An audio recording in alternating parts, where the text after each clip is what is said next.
and Marsabit County. And Madam Speaker, right now, I was just there and I'm going there for the Women's Day this weekend. And Madam Speaker, there are students from all over studying in that prestigious school, which was locked off by inaccessibility. Bishop Cavalera School, also in Marsabit County. I am I'm a witness that development and opening of these roads will secure the region. When we open up, for example, the Maralal-Baragoi route, we will have a lot of centers coming up. We will have more surveillance. We will have our security forces and agencies traveling very smoothly, relying timely information. Because sometimes you might gather intelligence and information, but it takes years to reach to the relevant authorities to utilize it. There are so many schools that are displaced right now, and some are very closed. Several schools in Samburu West and Samburu North constituencies have been closed. When we have this road, I am very sure, and I even assure the President of Kenya, His Excellency William Ruto, that once we have that road, I am very sure a lot will heal the region.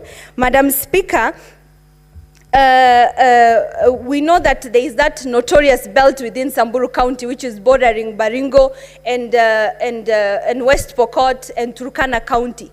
The road actually passes through that belt. And you can imagine, it will develop an open and linking infrastructure between the 4 counties, Laikipia included. The other day, our retired president, His Excellency Uhuru Kenyatta, gave us a road from Nyahururu to Maralal. Today, I can go with my small Mercedes-Benz from Nyahururu to Maralal town. The car will not be spoiled, and the car will not, and I will not be attacked. So we have seen the consequences of development. We have done so many things over and over again. We have done disarmament. We have done,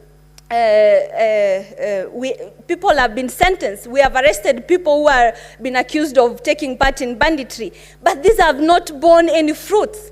How about we change tact and open up the region for development? I'll be very excited when the president or the executive gives us, through the Ministry of Irrigation, I'll be very happy when they give us water and boreholes so that I can take my people into agriculture, and then we can reduce the number of livestock to avoid attracting our enemies or thieves. Madam Speaker, I am very sure that also the livestock that has been stolen is always ending up somewhere. The government needs to, the executive needs to give us a true data of where this livestock has been going. Has it been going to Kenya Meat Commission? And who are the major importers of beef from Kenya? Then that way we can develop a linkage between the business of beef and the banditry. Lastly, but not least, Madam Speaker, there are also some notorious multinational organizations and corporations operating in the north. I know that so many of them are involved in carbon trading. And I know that there are no sufficient laws in this country to regulate the harvesting, the trading and use of carbon credits. I know that right now, the world is thirsting on our very lush green forest and tampered and polluted forest for carbon credits. When the government regulates this multinational corporation, which I will not be surprised, will have a very huge stake in the grabbing of these lands and encroachment into the pastoralist land, leading us to squeeze our livestock and operations within very small constricted spaces, and we are not used to that. Madam Speaker, I want the government to ensure they have very serious surveillance on this multinational corporation, and in that regard, they should be operating within a certain limit. And I end by saying that Kenya is a sovereign state and must be treated and respected as such. Thank you, Madam Speaker. Senator Hezena, thank you for your contribution. The Speaker is still pondering over your small Mercedes-Benz. Yes, Honorable Senator, Senator, I see there are no other senators who would wish to contribute to this motion. I would now want to invite the mover of the motion to reply.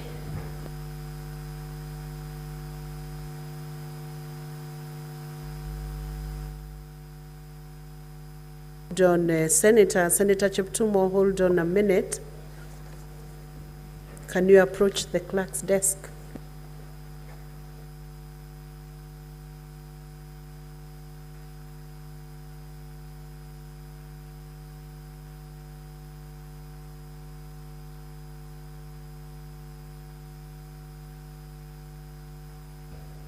Madam Speaker, given the importance of this motion, my two colleagues have walked in also, and one of them actually is a member from some of those areas which are affected by cat rustling. I would plead that you can give them a moment to make contribution on this motion. Honorable Senators, this is an exceptional request, and I will allow it because of the counties that you come from. But in future dates, you should be on your seat and pressing the button so that we can see your intention to speak to the motion. So I'll invite Senator Murgo to contribute.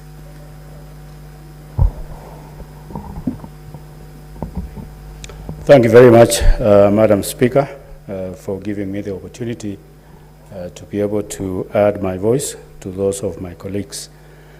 This situation and subject has been a subject that has been, I'm sure, in these corridors and houses, both houses, and in our minds for a long time, in addition to being news here and there.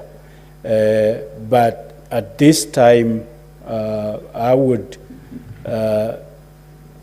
wish that something and a different approach be used to be able to really cap this thing down, if not stamp it out to be a thing of the past.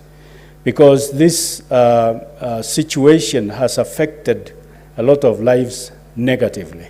It has made it impossible for children to go to school. It has shifted situations from one side to another. You can imagine a family that is just made to move from their home. You think of children, you think of women, you think of situations, pregnant women and so on, that have to move out of their homes and relocate into a situation that is unknown and is unusual or strange or new to them, and the health hazards therein.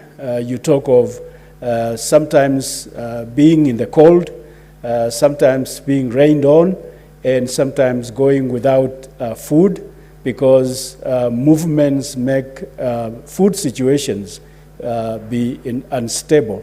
And therefore, a lot of sufferings physically has actually been realized by these people from time to time. And why I say that it should be a thing of the past is because it may be thought to be traditional, but it is no longer a tradition now, because it is actually graduating into many new situations and settings. For example, it is graduating into land issues, which wasn't there before. It is graduating into material things, such as whatever is available in an area. One group or one community claims or terrorizes the other to be able to benefit from whatever is available in a given area. Grass and water used to be a very common source of conflict, but it is not that now. It is different. And then you find that there are even senseless killings, that people just get killed for no reason. You can imagine somebody riding on a motorbike and gets killed on the road or a path just like that, not having a goat, not having a cow, not having anything, and they don't even take anything. They just kill and walk away. So the government should take very serious measures at this point so that this thing becomes a thing of the past. And some of the measures that, in my opinion, will work is development, because when we look at it, those of us that have grown in areas such as these ones, we were left behind, we were neglected, and we were just left on our own by the colonial administrations and also our own governments after independence. So things such as emphasis on education has not been with us, and so we are now kind of waking up for the first time into children going to school, but there is really no urge from family entirely that all children should go to school, and therefore a way should be made so that children from these families are taken to school. If it need be, force that used to be used in the colonial time may be used. I went to school myself because of the chief coming to my home and telling my father that this boy has to go to school or you go to jail. So my father had no option but to let me go to school, or actually surrender me to go to school. And therefore, so that every child goes to school, because as far as I know, unless all children go to school, these people will continue to lag behind, and these people will continue to cause mayhem to other people, to their neighbors, and so on. And so emphasis should be on education. And then secondly, on other development activities, such as good health in the area, so that there is healthiness, and then provision of water as much as possible, so that diseases, waterborne diseases such as typhoid and so on, are stamped out. And also roads that should be opened up in this area, so that these people are brought up to communicable situation, communicable living, and be able to have interaction with the modern world, so that they know and get to interact with what is happening now in the world and in the activities of today. And then the other thing that I would very strongly suggest is that the unfriendliness of our forces, be it police, be it KDF, and the old unfriendliness should be eradicated, so that these people are made to feel that they are part of Kenya and part of the government, part of what is likable, not to give the old perception that they are all thieves and condemned wholly, like my community, the Pokot, are sometimes condemned very wrongly, and that every Pokot is a cattle rustler. But it's not the case. It is just a few individuals that practice it, and if the help from the community and from the leaders and from everybody else is not sought, so that there is a compound effort to put together, so that everybody contributes and plays a part in stamping out this situation and bringing the communities that border together.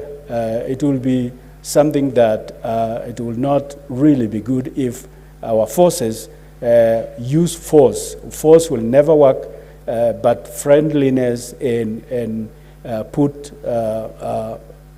really things that will bring about development, and so that they are part of a process that will participate in development, unlike what it has been in the past. And I, as a believer, I also would like to say that Honorable Senators, it is now 1 p.m., time to adjourn the House. When this motion resumes, our Honorable Senator Mulgo will have 6 minutes to conclude the debate, to conclude his contribution. The Senate for now therefore stands adjourned until later today, Wednesday, 6th March 2024 at 2:30 p.m.